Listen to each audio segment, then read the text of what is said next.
Hello, कैसे हो आप लोग। इस वीडियो में हम बात करेंगे तुर्की के विजिट वीज़े के बारे में, जो आजकल बहुत आसान हो रहा है। 99% उसके चांसेस है वीज़ा लगने के। और इसके साथ ही टूरिस्ट वीज़े को कैसे आप रेड कार्ड या ब्लू कार्ड में चेंज कर सकते हो तुर्की में जाके, और रेड और ब्लू कार्ड होते क्या हैं इस डिटेल में जाएंगे। उससे पहले सबसे रिक्वेस्ट करूंगा कि चैनल को सब्सक्राइब कर दो ताकि आने वाली वीडियो आप देख सको। तुर्की ने, जो सबको पता होगा, तुर्की ने आजकल क्वारंटाइन वाला सारा सीन जो भी चक्कर था वो ख़त्म कर दिया। जितने भी पहले पाकिस्तानी से सारे सोचते थे कि यार तुर्की हम जाएंगे, इतना महंगा क्वारंटाइन है, कैसे हम पैसे पूरे करेंगे। और ये पाकिस्तानी लाख रुपए से ऊपर का जाके क्वारंटाइन बनता था, इतने की टिकट आती थी, इतने का क्वारंटाइन, आगे का खर्चा। कोई भी नहीं तुर्की जाना चाहता था। और अगर आप तुर्की आप जाना चाहें तो कोई क्वारंटाइन नहीं है। आप सिर्फ फ्लाइट से नीचे उतरेंगे एंड देन आप कहीं भी जा सकते हो, चाहे वो होटल हो आपका, चाहे आपका कोई रिलेटिव हो, चाहे आपने वहाँ रेंट पे कोई घर लिया हो, जो भी हो, आप वहाँ डायरेक्ट जा सकते हो। और वीज़ा आपको तुर्की इस वक्त ऑलमोस्ट 99% रेशो है वीज़े की, हर बंदे को वीज़ा दे रहा है तुर्की। कोई भी जाके वीज़ा, अगर आपके डॉक्यूमेंट्स पूरे हों और अगर आपको वैक्सीन लगी हो, वैक्सीन वो वाली जो तुर्की हेल्थ से एफिलिएशन हो, मीन तुर्की की, जो तुर्की वाले मानते हो जिसको, वो आप चेक कर सकते हो कि कौन सी जो हेल्थ अथॉरिटी तुर्की की कौन कौन सी वैक्सीन को अप्रूव करती है। वो सारे आप एम्बेसी की साइट से भी चेक कर सकते हो, आप कौंसलेट से भी चेक कर सकते हो। और वैसे मैं दो तीन को नाम बता देता हूँ। एक जॉनसन है, एक चाइना की, दोनों जो है पी फ्रीज़र और साइनोफार्म वाली है। एक मेडोना है, आई थिंक वो भी तुर्की एक्सेप्ट करता है। और भी एक दो हैं, वो आप चेक कर सकते हो कि कौन कौन सी है। वो आपके पास लगी होनी चाहिए, देन आपके वीज़े को कोई वो नहीं। और दूसरी एक अच्छी बात ये बताता हूँ कि वीज़े के साथ हमेशा इस सिचुएशन में, अगर आप किसी की भी कंट्री का, तुर्की के अलावा भी अगर तुर्की का भी लगवाते हो, तो वीज़े के साथ अपना सर्टिफिकेट वैक्सीन वाला लाजमी सबमिट करवाया करें। क्योंकि वीज़ा देने वाले के पास ये एक प्लस पॉइंट होता है कि इसने वैक्सीन लगवाई हुई है, ये इस सिचुएशन में हार्मफुल नहीं है, हमारे कंट्री में जाएगा तो ये बिल्कुल सेफ़ है, ये कोई बीमारी या ये वायरस मुंतकिल नहीं करेगा वहाँ। तो ये बहुत बड़ा प्लस पॉइंट हो जाता है आपका वीज़ा लेने का, ठीक है ना। और दूसरा, अब हम बताते हैं कि कौन कौन से डॉक्यूमेंट चाहिए। अगर ये डॉक्यूमेंट्स आपके पास हैं तो आप तुर्की का वीज़ा आसानी तरीके से अप्लाई कर सकते हैं। और वीज़ा अप्लाई करने की जो फ़ीस है वो 17,000 या 17,500 रुपये एम्बेसी से। अगर आप बाहर से अप्लाई, जारी वाले एक्सेप्ट नहीं करते, कहीं और से एक और प्राइवेट कंपनी है वो वाले एक्सेप्ट करते हैं, वो 1,000 2,000 एक्स्ट्रा लेते हैं। बट मैं यही कहूँगा कि आप खुद एम्बेसी जाएँ, खुद कौंसलेट जाएँ। पर उस कंपनी में किसी में ना जाएं, बाकी आपकी अपनी खुद की भी मर्ज़ी है, बट खुद आप जाते हो तो ज़्यादा थोड़ा अच्छा होता है। अगर आपके डॉक्यूमेंट सही हैं तो फिर जाने की परेशानी होने की कोई बात ही नहीं, आप सीधा जाके अप्लाई कर सकते हो। पासपोर्ट होना चाहिए, तस्वीरें होना चाहिए, 6 माह की बैंक स्टेटमेंट रेगुलर वाली होनी चाहिए। ऐसा नहीं कि 15 दिन पहले ही सारे पैसे डाल दिए, नहीं। और इसमें कोई मैटर नहीं करता आपके अकाउंट में 1.5 लाख हैं, 2 लाख हैं, 3 लाख हैं, 5 लाख हैं। अगर आपके अकाउंट में 1.5 लाख भी हैं बट वो स्टेट एक 6 माह से चलती आ रही है आपकी स्टेटमेंट, तो देन बेस्ट है। मेन जो भी वीज़ा देने वाले की सोच होती है वो ये देखता है कि 6 माह की रेगुलर पे बेसिस पे है, या 3 दिन पहले, 15 दिन पहले, या 20 दिन पहले, या 1 महीना पहले इसने अकाउंट में पैसे डाले हैं। ये वाली मेन चीज़ें होती हैं देखने की, ठीक है ना। तो अभी अगर आपकी रेगुलर बनी हुई तो द बेस्ट है वो आपके लिए ना। तो आपकी बैंक स्टेटमेंट होनी चाहिए। आप अगर शादीशुदा हो तो मैरिज सर्टिफिकेट, अगर आप शादीशुदा नहीं है तो फैमिली सर्टिफिकेट, अगर आप जॉब करते हो तो सैलरी की स्लिप, अगर आपका बिजनेस है तो NTN नंबर, और FBR के टैक्स रिटर्न की जो होती है वो।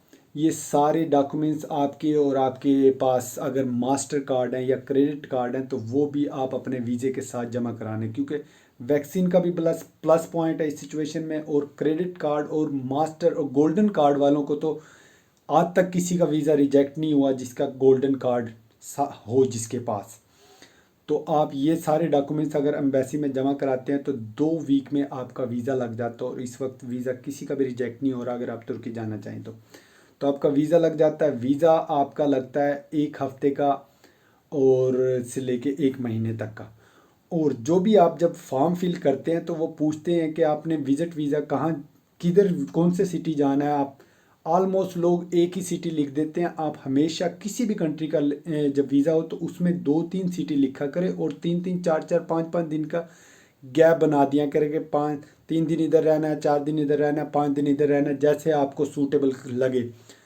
क्योंकि अगले को पता होता है कि ये इतनी जगह जा रहा है। एक ही सिटी का अगर आप करते हो ना, तो वो वीज़ा देने वाला भी सोचता है ये इसी सिटी में ही सारे अपने हॉलीडे सारा जितने भी 10 दिन का 15 दिन का करके वापस आ जाएगा। ये बात सही समझ नहीं आ रही।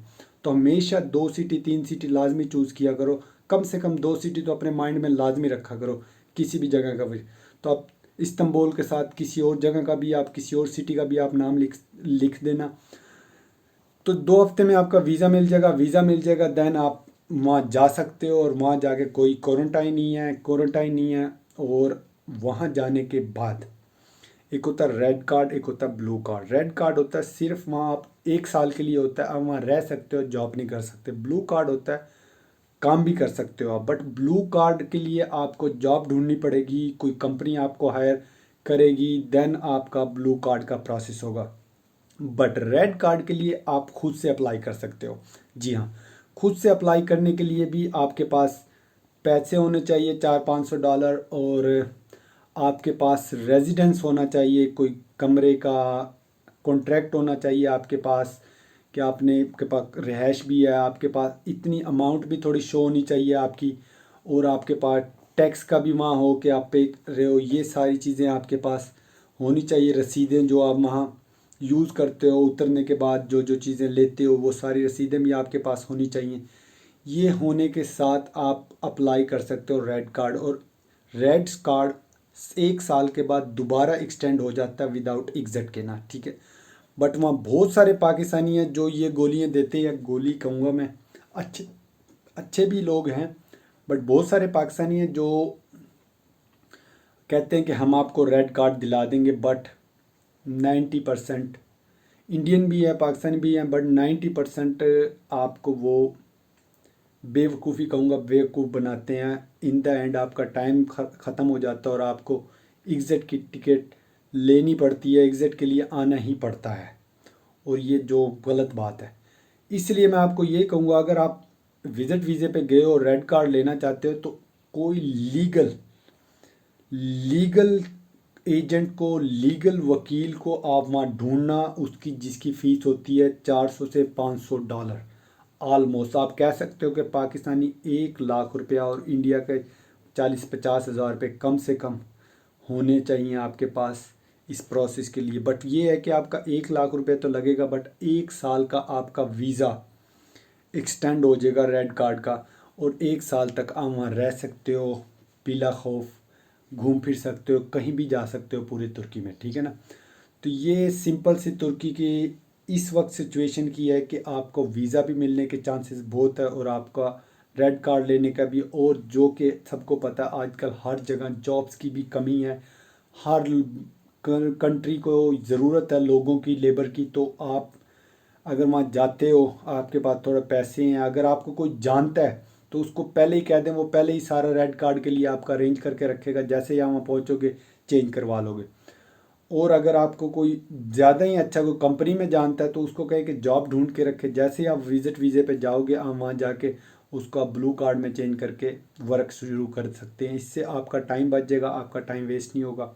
बट इस वक्त वीज़े के चांसेस 99% है, डॉक्यूमेंट्स अगर पूरे हों। अगर डॉक्यूमेंट्स पूरे नहीं होते देन तो किसी का भी वीज़ा, अगर आप बगैर टिकट के तो एक सिटी से दूसरे सिटी बस में नहीं जा सकते आप, उसके लिए भी आपको टिकट लेनी ही पड़ती है। तो यही बात है, अगर आपके डॉक्यूमेंट्स पूरे हैं तो आपको हर कोई वीज़ा दे देगा। तो ये होप कि वीडियो आपको समझ आए तो चैनल को लाइक करना, शेयर करना, सब्सक्राइब करना, और मिलते हैं फिर अगली वीडियो में।